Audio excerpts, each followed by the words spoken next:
Welcome to a new Team CGC 9.8 video. Today I have all the best 2000s 9.8 comics you should be buying.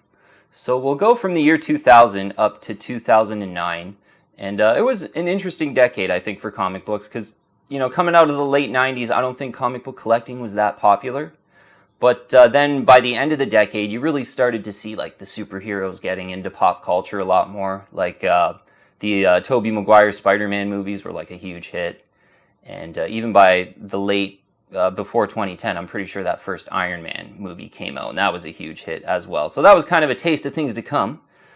But some great 9.8s to think about collecting, I think, during, this time frame.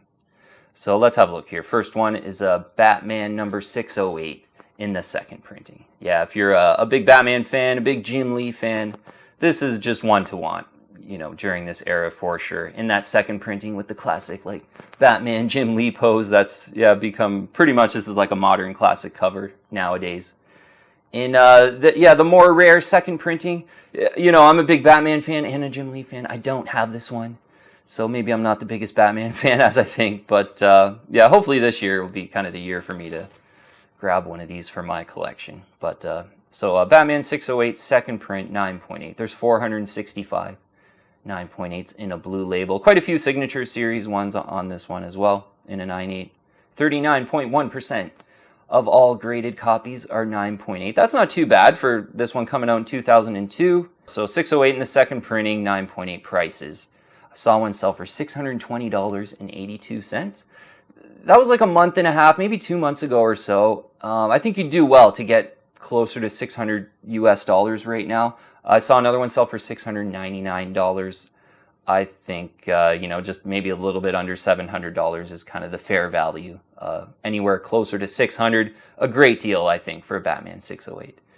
In the second printing, just the one to get if you're a big Jim Lee fan. And it's like Jim Lee's art debut on Batman, which kind of right off the bat was like really well received, and even given time, it's great. It's pretty much like maybe the best run of Batman comics in the modern age, possibly, certainly after the year 2000, I think it is. So Batman 608 in that really cool second printing is just one to target. If your budget's even higher, there's a retailer incentive edition for Batman number 608. Pretty tough to find. I think there was 50 9.8s in the blue label on the census this morning when I looked, if I'm remembering correctly.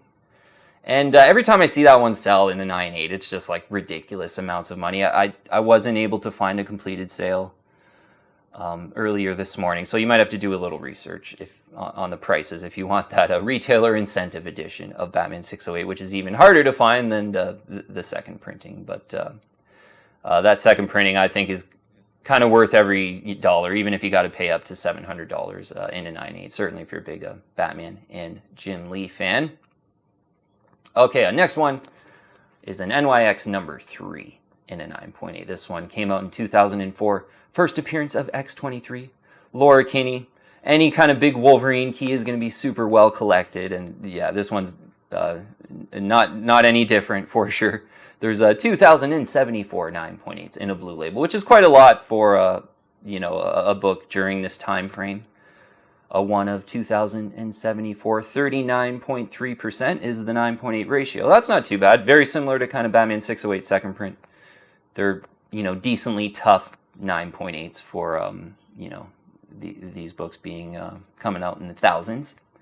So NYX number 3 prices in a 9.8. Saw one sell for $1,500. I think that was like a month ago or so. You do really well, I think, to get pretty close to $1,500 on this one. Saw one sell for $1,825. And, the market's kind of cooling down. I think this one's just cooling down a little bit. It was right around $2,000 for a good while there, even a little bit higher when the comic book market was hot, a little bit higher. But a big key issue, pulling back just a little bit in price. You get closer to $1,500. I think that's a great deal. But, if you're the biggest Wolverine fan, this looks awesome in the scans, and, it just looks like a great one. Even up to like $1,800, I would probably be willing to pay if you're a big X-23 fan. And yeah, there's probably some good speculative value with this one, even though it kind of does stand on its own as a great 9.8. But if X-23 comes out in kind of the new MCU X-Men, this one would be a lot higher in price. Yeah, so from that perspective, it's really, one to think about for sure. Okay, next one. One I do have, Guardians of the Galaxy #1 from 2008. This is kind of the first solo titled Guardians of the Galaxy comic book with the new team Guardians of the Galaxy. So I did bring out my Annihilation Conquest #6. We'll get into that in a second because, you might want to call this one maybe first full appearance of the new team MCU Guardians of the Galaxy, because Annihilation Conquest does predate this one. But I really like this one in a 9.8 because it's a pretty tough 9.8 for a book that had come out in 2008. This one, 219 9.8s in a blue label, so 1 of 219.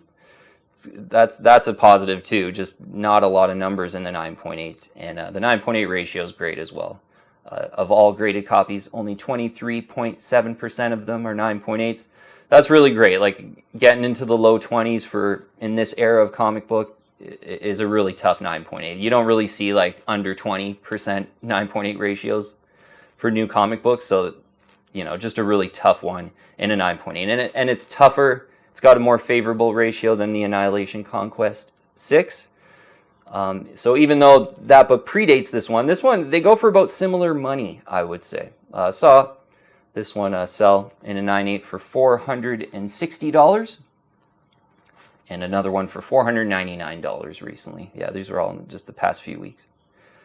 So you know what? Given the toughness of this one, it is, a decent time to think about grabbing these Guardians books. I think once that trailer drops and the movie's out in the theaters, you probably wouldn't want to touch this one. But right now, you still get a pretty decent deal for it.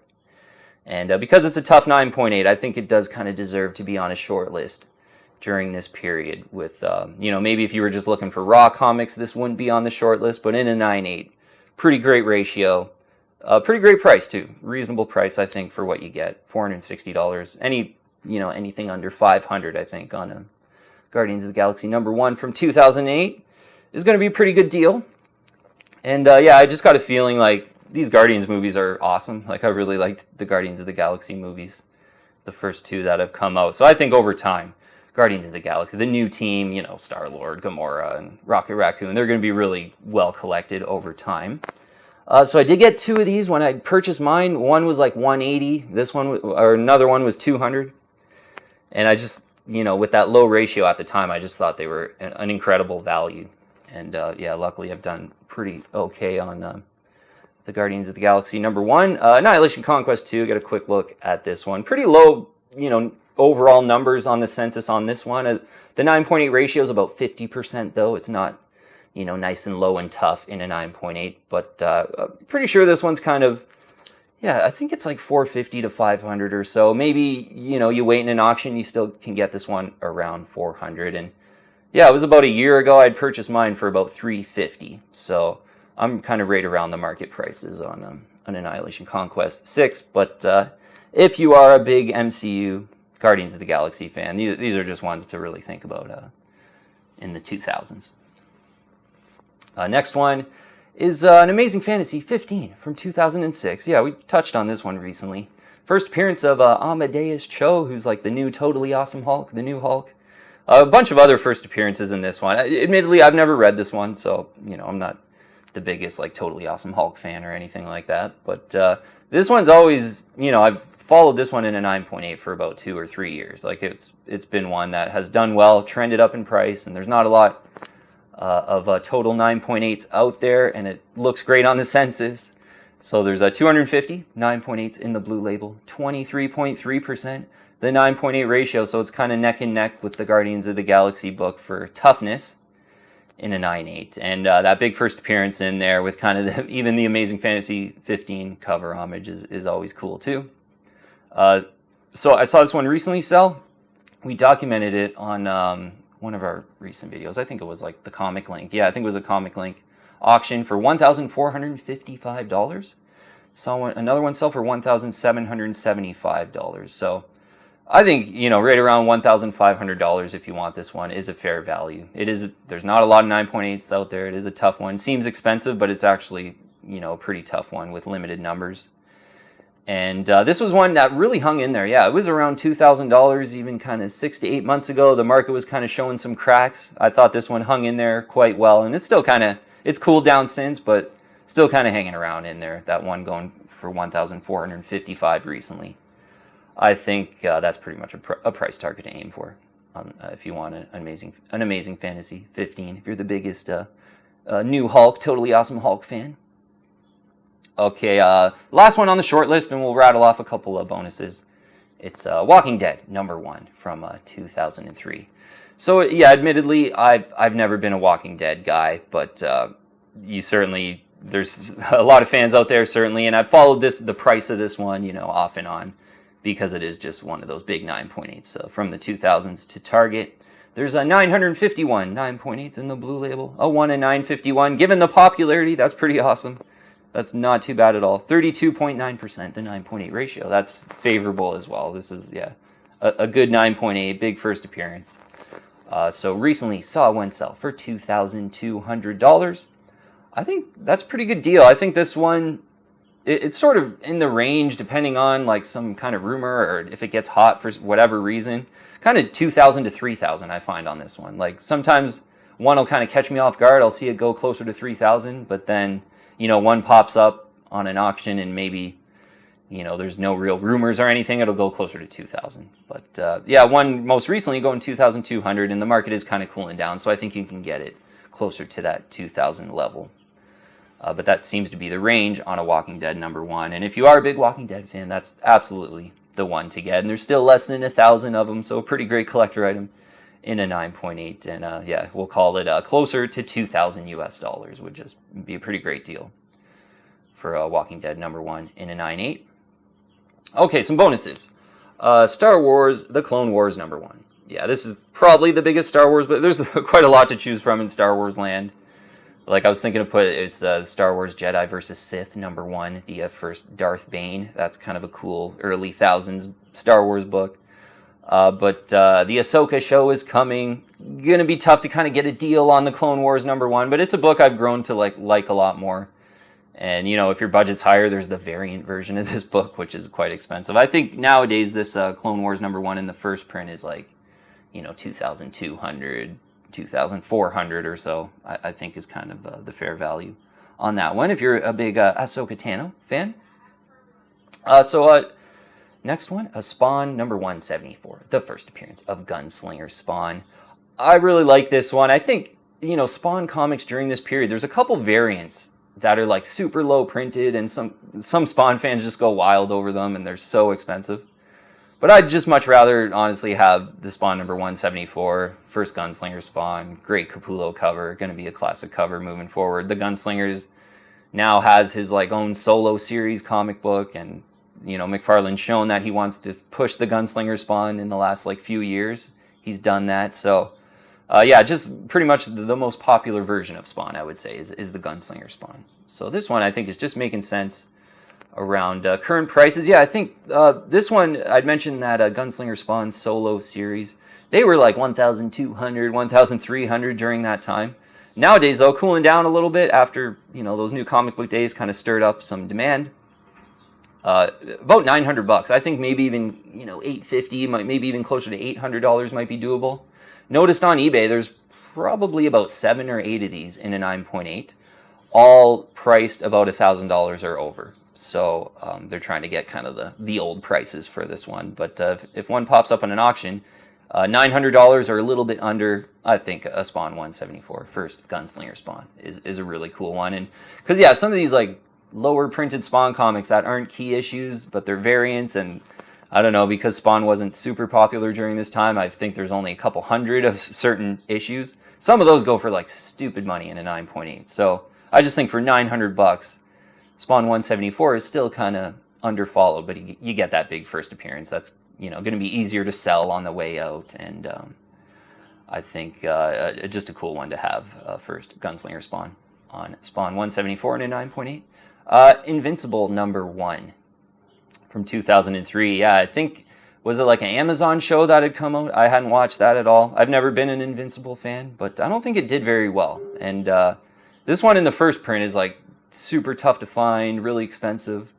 I hadn't looked at recent prices for this one, but you know, an Invincible #1 is there's definitely a big cult of following for Invincible, and that's one you want to think about. Came out in 2003, that one. And last one on the list, an Adam Legend of the Blue Marble #1. This one came out in 2009. I've followed this one off and on because it's a tough 9.8.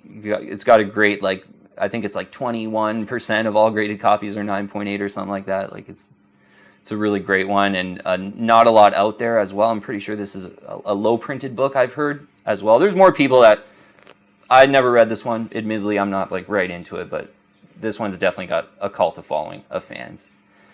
And yeah, if you like this one, it's a great 9.8 too. Yeah, it's a pretty tough one in a 9.8 with not too many out there. So Adam Legend of the Blue Marble #1 is one you want to consider from this era. Okay, so this is interesting. That'll be all. I'll put the list of all the books we talked about in the description below. But I think this deck, I've made a lot of like 1980s 9.8 videos and 1990s 9.8 videos, but I don't think I've made like a 2000s one. And even for me personally, kind of got out of the hobby by the year 2000, and I didn't really get back into the hobby till about 6 years ago. So I know over the last 4 or 5 years, I've learned a lot from this era of comic books, and there are some pretty great ones to think about. But yeah, I think for some people are kind of like me, like they were into the comic books when they were really popular in the 90s and then maybe got out of them. So it's a bit of a lost decade, I think, for some people, but you know, a good short list here. If you're really serious about investing in 9.8 comics, you can you know, consider this list for sure. All right, team. Thanks so much for watching. I'll see you on the next one. If you're liking my content, please subscribe and hit that bell, and I'll keep you updated on future videos.